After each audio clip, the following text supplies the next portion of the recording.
the brand needs to have a meaning and it needs to be connected to you and a cause. Snackable content from brand builders, e-commerce and growth marketing leaders, giving you actionable insights you can apply today. Bite-sized podcast with Daniel James. So for anybody who's been listening to Bite Size for some time, creative being the variable is a statement largely agreed upon by myself and most of my guests, whether that's a brand founder or a marketer. And let's break down what effective marketing is. It's images, videos, copy, structured in a way to drive an action.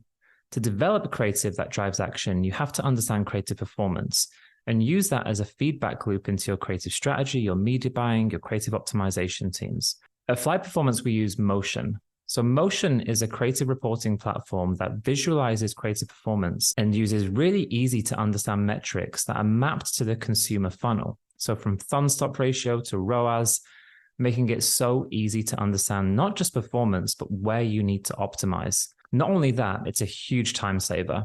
We estimated that since using Motion across the agency, we've saved our teams 2 days a week from manual data pulls, allowing them to test and analyze creative far more efficiently and get winning creatives and really help drive performance.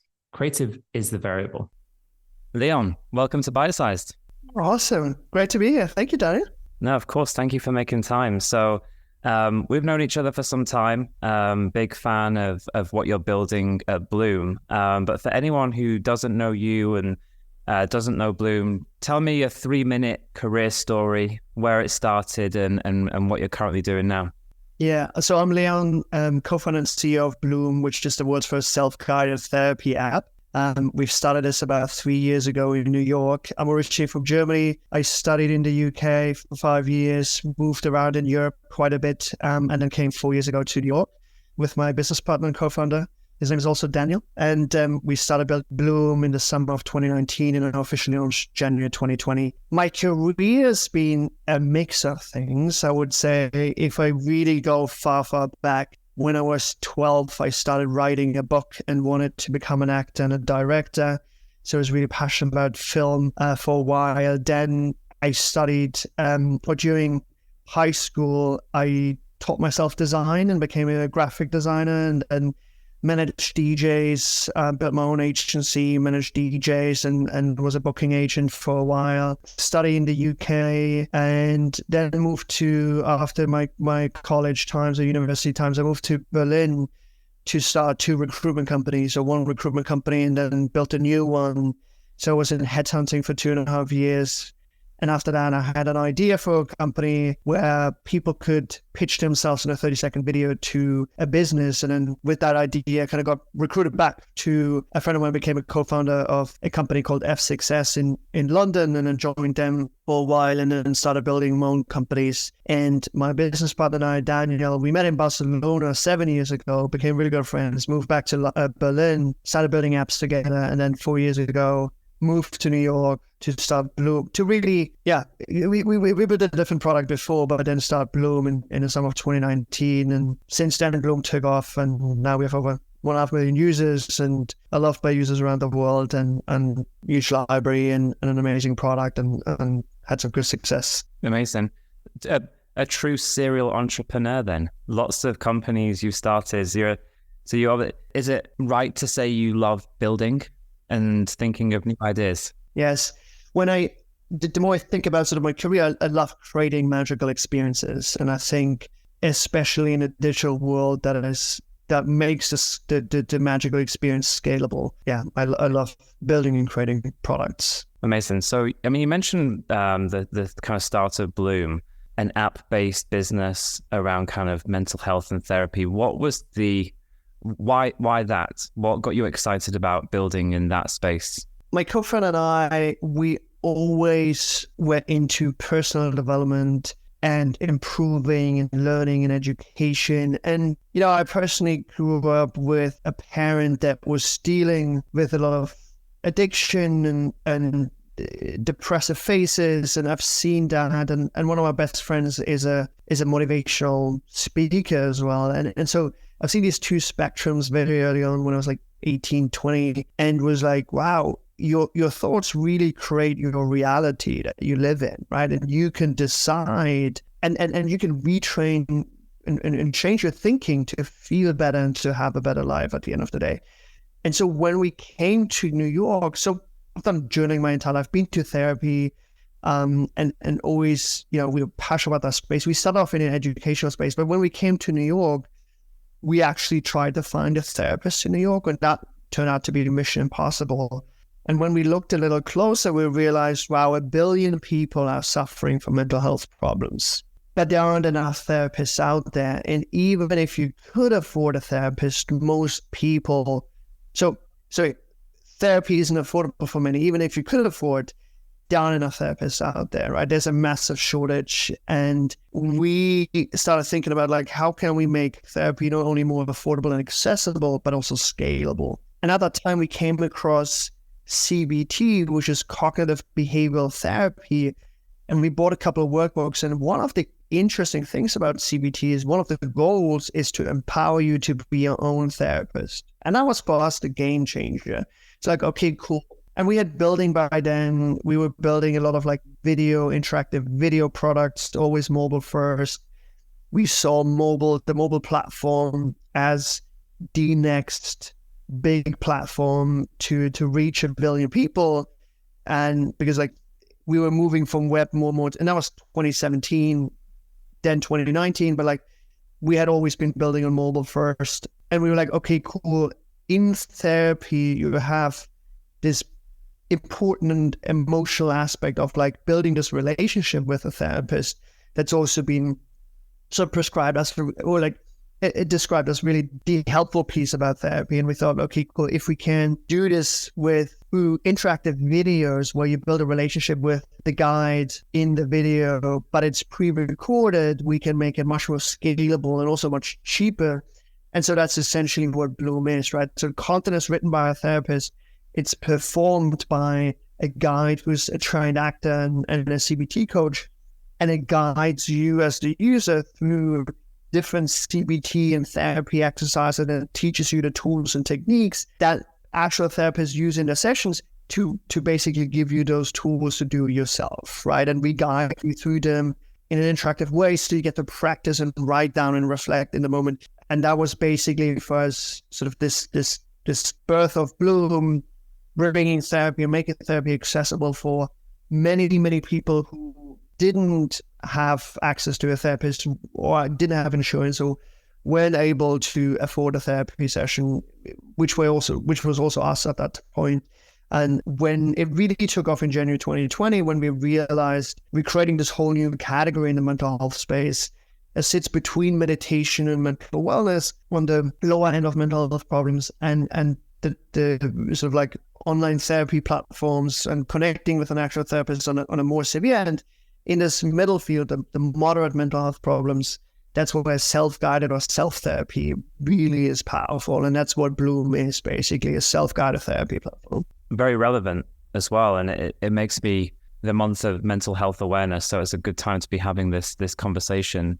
Things like therapy and just mental health overall. Why do you think it used to be such a taboo subject? And I mean, I obviously support it and think it's a good thing that people are more open to kind of discussing it. And I think tools like Bloom, where you make, to your point, like accessible therapy and mental health support practices available to the masses is super beneficial, because it is hard, it's expensive, and maybe again people feel some kind of way about doing that, going and getting a therapist. But the tide has changed quite a bit over recent years in terms of it being more spoke about, being more accepted, which when you think about it, it should have always been, right? Think in my mind, it's like physical fitness, going to the gym, it's such an accepted thing. But you talk about, well, I want to get my mind right, and people are, oh, are you okay? Like what's going on here? So I'm all for it. But why do you think there's been that change? I think you mentioned something very important, which is physical fitness, right? And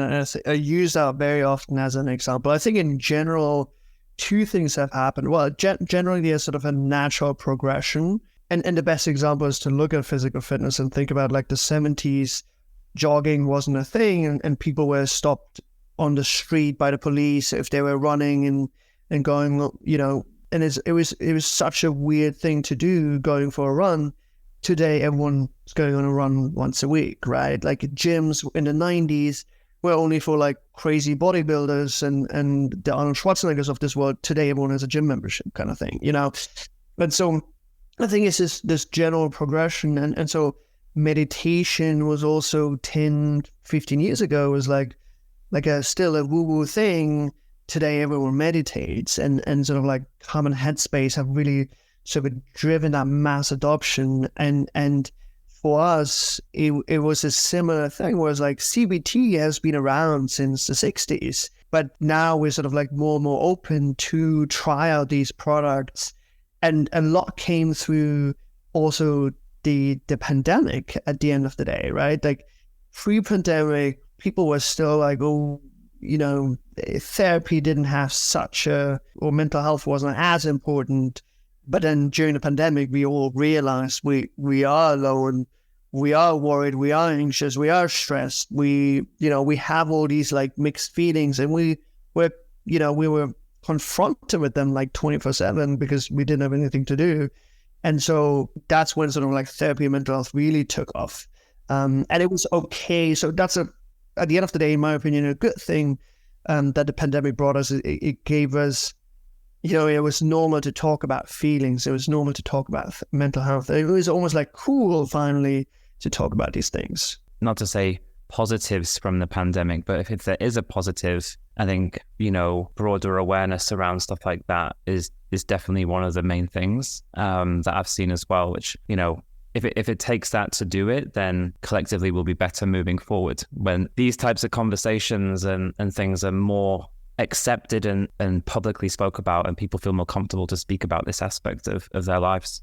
Absolutely. So switching lanes a little bit from kind of, the great kind of purpose of Bloom to more kind of like actually building of the brand. Because, a lot of people that listen to Bite Size are people who are running brands or starting brands or thinking of, or I like to ask this question: what are some common misconceptions people have when looking to start a brand and a business that you could maybe give some wisdom around, what those misconceptions are? Great question. I think the misconceptions about building a brand, I think it's like the brand needs to have a meaning, and it needs to be connected to you and a cause.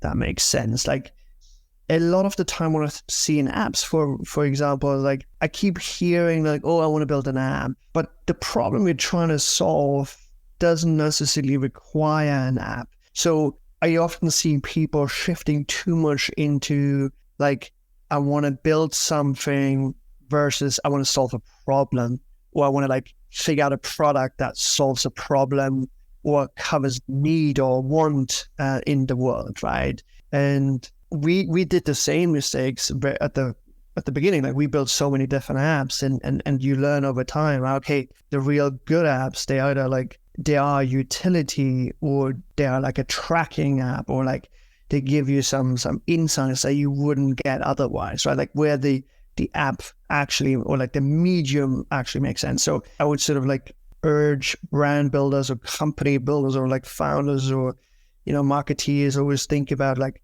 in sort of that first level is like, what are you trying to solve, and what is the actual solution for that? Could you prove that, or could you build that also somewhere else, and you don't need an app? For the brand, it's a little bit different. I think a brand, the more I learn about our brand, is it wasn't as strong. We're actually launching a rebrand next week, funnily enough. But our new brand, our brand gives you a certain feeling, a certain emotion. And I think you should really look into that. What is the emotion that you want to give, and what is the sort of that feeling you want to give someone that interacts with your brand? And what is sort of that? I mean, the biggest brand always obviously Nike, but they never explain sort of their features or their products. Really, it's just about an emotion, right? It's about a greatness, or it's about honoring athletes, and it's always about this feeling. And then others like, Airbnb became all about belonging, right? There's like what's this one word? Bloom is all about empowerment, for example, right? Like Bloom is here to shift the power to the people. Bloom is here to give you the tools. It's all about empowering you to do better. I wholeheartedly agree with what you're saying, that what's the solution, and kind of having that front and center. And then I think there's always a big difference. And it's not to say you can't be successful, but you started Bloom because of a personal need almost, right? Most of the brand owners and founders that I've spoken to on this podcast, the initial inspiration is because they were looking for a solution that they didn't feel existed, or they wanted to do it better, or so there's that inherent kind of like purpose behind the brand, which I think you can kind of, you know, if done smartly from a brand marketing perspective, it infiltrates through everything that you do. Versus like if I was to try and start, I'm very, very big on mental health and everything. So if I was to try and start a different company that I never had that problem, I never really needed a solution, I was just doing it because I thought I could maybe make some money or be successful, I would probably make the wrong decisions. I probably wouldn't know how to do that with the same level of authenticity and integrity as someone, you know, who had the problem, developed a solution, and is kind of driving that forward. Yeah, I think I absolutely agree. I think at the end of the day, you want to be true to yourself. You want to be true to your emotions, and the better you create this awareness of like what is driving you, the better you can shift yourself into that direction and build something. And I think it gets so honorable to build something that solves a problem or solves a need, no matter how big it will become, right? And you can even a small coffee shop, like if you do it full-heartedly and with passion, and you want to make the coffee and the experience like a better experience than others, and people will like realize that and feel that, and like that's what I've always like loved the most is like when users would come to Bloom and give a 5-star rating and say, this has changed my life, or like this is a magical experience, like I'm touched, I'm feeling sad, I'm crying my eyes out, but it helped me. And if you can create something like that, it's like, wow, that's awesome. It's pretty powerful. Another big thing for brands, and it's I think this changes depending on the stage you're at as a business, and I don't necessarily think there's a right or wrong, but bootstrapping versus raising capital. If you're comfortable sharing your path, please do. But just what's your perception of what are the pros and cons? What would your advice be for other brand owners? I think different when it's potentially an app, right? There's large dev costs that go involved versus if I wanted to start a t-shirt company, I could go and screen print 20 for about $100 or something. So I guess maybe specifically for like the, an app based or a company that requires building it before you can sell it. What path did you take, and what would your advice be to people building around bootstrapping versus raising? I think bootstrapping versus raising depends on the outcome, and there are different ways to like build a company and get additional funding. You can also like take out a loan and build slowly. Venture funding works simply to like get super high returns, right? And we're talking 10x, we're talking 100x.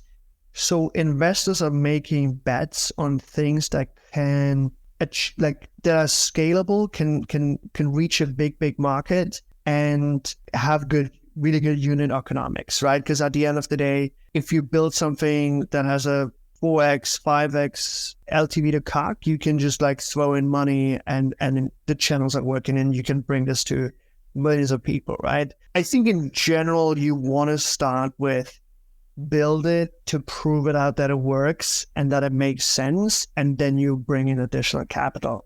Raising it, like it depends on what you're building, but I would always try, even with an app, right? My co-founder and I, it was just the two of us for a long time, building in our garage, basically, building in a home, like trying different apps until you find the app that really like gets some traction and gets featured, and then you raise, and we raised an angel round and kept on building and kept on improving the funnel and the reach, and then at some point you raise more, and over time we raised about 8.5 million now. I would always start with like build a prototype, build an MVP, you can these days build so many even like technological products like with no code and for very, very little to just, or even just like build a design prototype, test it with people. Like as a product designer at heart, I'm always like product first, or even the other way around is like sell it first, right? Like make some money, see if people want to buy it, and then deliver the service or then deliver the product. Yeah, is it? And you hear that approach often. I see it all the time. People saying, especially with these types of products, is get it out there, get feedback, and iterate. And I think the general consensus, and sounds like your approach was, well, do that to the point where you've got some more conviction on what people want and that it's actually working, and that might be the right times. Then, okay, let's put some fuel on the fire that we've already established. I think like, who was it I heard say this? I can't remember. That raising money is not a success, it's an obligation. Mark Cuban. It was Mark Cuban that said that, actually. And it's true. And so I think you want that obligation when you feel or have something that can actually drive the performance to fulfill that obligation. And that's kind of sort of like my sense of also how the market has shifted and the narrative has shifted a little bit in the venture world, right? In the startup world. It used to be just like so cool to just like raise money and raise more money, raise more money. And now we had sort of the wake up call of like, okay, valuations are down, companies being sold, valuations are being corrected. Like everyone's kind of waking up after this COVID bubble and it's like, oh, actually, we're not doing that well, we need more money, etc. Like it's been sort of a bit of a gold rush. And I so agree, like at the end of the day, and be very careful with the money, like be very careful. It's not about having the biggest team. It's not about having the biggest fundraise. It's about building a great business where people stay, the people pay for, people stay for a long time, and it becomes a really good company, a really good business at the end of the day. And it's just not like a one-hit wonder or something, or it's like dependent on Facebook growth or something, Yeah, agreed. What's been your philosophy to marketing? Obviously, bringing a product, from zero to the masses. Like, what marketing strategies have you used? What's worked? What's not worked? And how are you thinking about that for the future? Because again, a rapidly changing ecosystem, as with everything online these days. I think in general, I would say it really always depends on the product and the industry you're in. So we've built a mobile app that is in a subscription, sort of like mental health industry subscription business model. During that time when we started 18, 19, 20, it was all about start off at Facebook, Facebook, Instagram, do paid social, and then sort of like expand. And you will always have some organic growth, but it's hard to scale. You want to prove sort of that the most scalable, the best channel, that was Facebook and Instagram at that time, right? And then you sort of at some point expand into all the other channels. I think in today's day and age where sort of like IDFA has completely changed everyone's business in that world, I would say start with an organic channel and prove it out before you add sort of like paid on top. Because one thing that I think a lot of people have seen is just like, okay, paid becomes more and more expensive. What other channels are working? And organic can also be many, many, different channels and built-in sharing, etc. The other thing I would say around marketing, and that has helped us really early on, is really figuring out positioning. Because at the beginning, like, at the end of the day, it's like the product can be the same, but it's about the packaging and how the user understands it, positions it in their lives, right? And so for us, the big aha moment was at the beginning, we were like, awesome, like, what is Bloom? Is this like a mental fitness app? Is this like a video journal? Is this like a journal for high performance, etc.? And we tried all these different angles. And one of the angles was like, it is self-therapy. It is like you can be your own therapist, and this is like, the no bullshit therapy, and this is different kind of therapy, and like that's what kind of like stuck on, and that's what succeeded. And that was, we had this chart at the very beginning was like CAC went up, and then with this campaign it just like went down, and we were first sort of profitable. And so we were like, cool, this is the positioning, this is the angle. Try a lot of these like big angle test at the beginning, in my opinion, or that's what helped us a lot. And, is this an espresso or is this like a high performance caffeine drink, or, and then sometimes it's just like a little copy change that makes something so simple, like look way better and like feel. Yeah, so true. Same advice we have for every kind of client we're working with, or every brand I've ever worked with, is and it's grounded in what you were saying earlier. It's like, well, who are we? What solution do we give to the world? And then testing different ways of getting that message out and really paying attention to the feedback, the data, that, what's working, what's not. I think that's a really obvious thing to say. I think the thing that trips a lot of people up is initially having enough conviction around enough variables to test, and being willing to test and being willing to fail on things, because you need enough of the things to fail so that you find the winners. And I think people have a real difficulty accepting. They just want the one thing to work. It's like that, not diminishing returns, but it's like you got to test enough things to fail so the things that actually work rise to the top, versus kind of just pushing the same idea and hoping somehow it gets better. Exactly. I think you hit such a good point. And that's where often I see so many people standing in their own way of success. You got to put the ego aside, and you got to just like try so many different things and try as many as possible, as fast as possible, and go into this like sprint until you find something.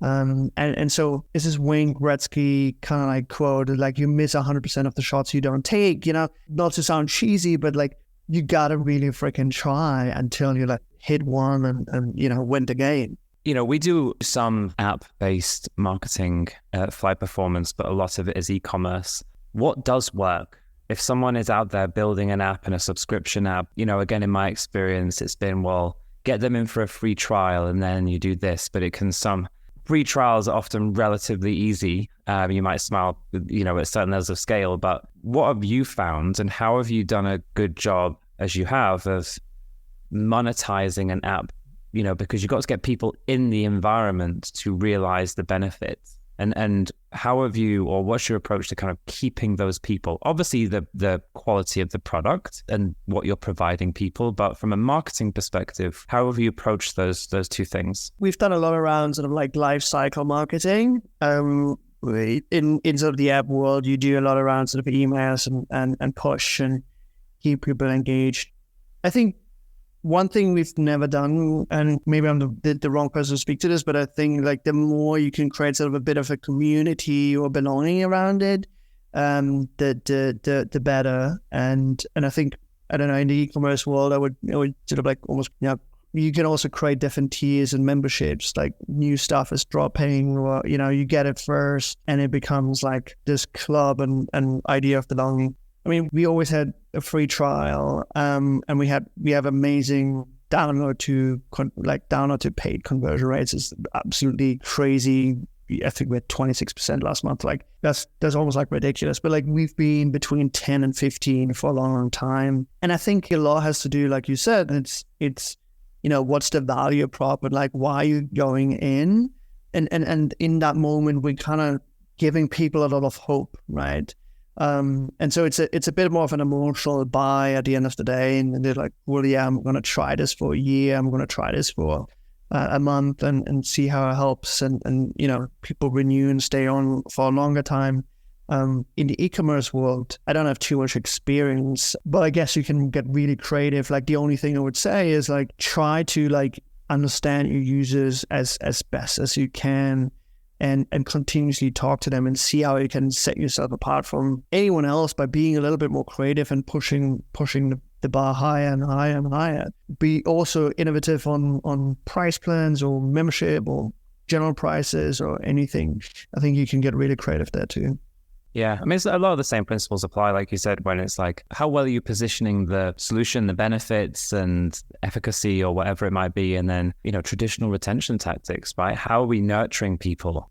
I think with subscription apps, that's even more important, right? Because you've got to, I'm like this. I'll download an app, I'll open it, I'll use it for a week, and I'll forget I've got it. Even if I love it, people get busy when it's like buying a physical product, and then you've Do you see what I mean? Like, and then if I buy a coffee subscription, when that runs out, I know I need more. I think from an app perspective, the challenge is even greater, which is why I have so much respect for businesses like yourself, because to keep people going onto their phones, to open the app, to make that part of their daily routine, that's a hard thing to achieve. So companies like yourself that are able to achieve that, because you're not just having to build a great product that provides benefit to them, you're also having to change and infiltrate their daily habits to use your app for that certain thing. That is so true. And I mean, my favorite quote is always the one from F. Williams, who did Medium and was one of the co-founders of Twitter. He's always said, if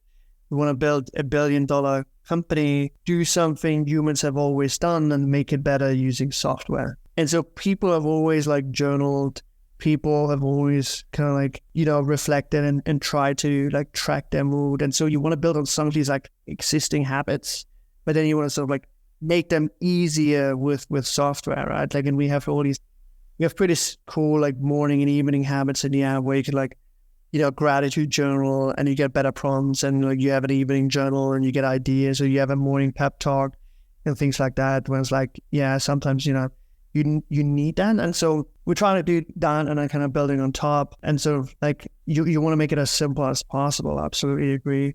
One thing I love about sort of e-commerce or like buying products is always like, what is the experience you build around it, right? Like one thing is like, how does the company or the product talk to you?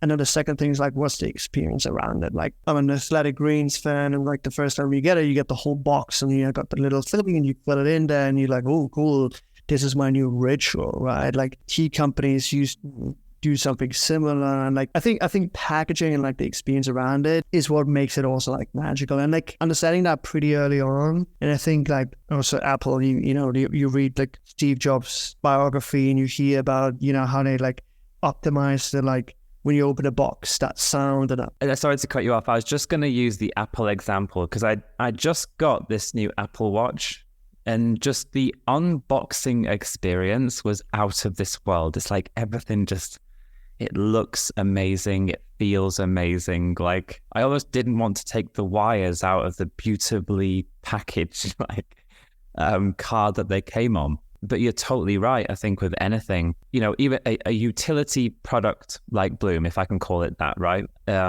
Or a t-shirt, like the experience that it gives you, as well as the utility or the functional aspect of having a new t-shirt, but it's such a huge part of, one, building brand loyalty, but two, just like the emotional connection. And I think, Apple probably don't need this, but for other brands that have physical products, like if you pay attention to that stuff, I've always said this, it's like digital word of mouth, because people are going to post that on Instagram and TikTok and Twitter, even if you don't ask them to, because it's a cool experience. And it kind of sets the relationship of brand consumer off to a really positive start. That is so true. I love that digital word of mouth, because it's like all of a sudden you're like, proud, look at the cool thing I found. Yeah. And yeah, awesome. I love that. Yeah. So it would be wrong of me to not talk about AI. Okay, we actually have to at this point in any marketing discussion, and it's really interesting because at Flight Story and Flight Performance we're using AI, within our content teams, copywriting teams. We just actually, if you saw, just announced Mo Gordat as our chief AI officer, ex Google, ex super smart guy. So I mean, he's got some pretty scary predictions around AI, which we probably should be paying a lot more attention to. But we'll avoid the scary doomsday predictions. But AI, are you using it? How are you using it? What's your thoughts around its application within Bloom, or just the overall brand and marketing ecosystem? Yeah, we're using it in two different ways. One is in the product. We're actually doing a big shift towards that, and we've launched a couple of weeks ago our first feature, which is like an AI advice. So based on what you're journaling and how you're feeling, would generate sort of therapeutic advice to you or for you. And then we're also doing a lot more insights and analytics. So I'm trying to figure out, how is your mindset? Are you worried or are you more calm? To giving you a lot more data and insights back. And that's all driven by AI. And based on that, actually, we're doing a big also positioning shift, making and bringing sort of the integration of content as a second piece, and say like, hey, here's your daily Bloom where you get a lot of insights, and then here's your content library that's then sort of connected to that, right? So we're using AI also to do better sort of a content recommendation. On the marketing side, we're using AI also on content marketing, but also we're now sort of building a new system to kind of like create them snippets and short videos out of our content much easier, much faster. And so we're using AI editing tools. Obviously, everyone's using today like Midjourney and things like that. But like it's definitely part of like our processes, our product, our ecosystem, fully in banner. And what future view do you share of AI? I'm going to go there. What's your interpretation of just how much AI will change, I guess, the world? Oh, a lot. I think I saw some stats yesterday where it's like it took 6 years for 50% of Americans to adopt mobile. It's going to take only 3 years for AI. And ChatGPT is like the fastest ever to reach 1 billion users in like the shortest time or something. And so I think this is for sure a pivotal moment in our lives where like now AI becomes like part of our daily lives much, much more. And I think we're going to see sort of a big wave of product, like moving into that direction, trying to build on top. And then over the next couple of years, we see where like it makes really the most sense. And I think, like there's sort of like minor adoptions and there's sort of bigger adoptions, but like video editing, it makes it like a lot smarter. Content marketing, these are like obvious things. I think in the mental health space, especially, like you want that mixture, right? I don't think AI will completely replace therapy in the next coming years. You still want to have that human approach because, like, we try to play it around with like the avatar. Like, feelings is still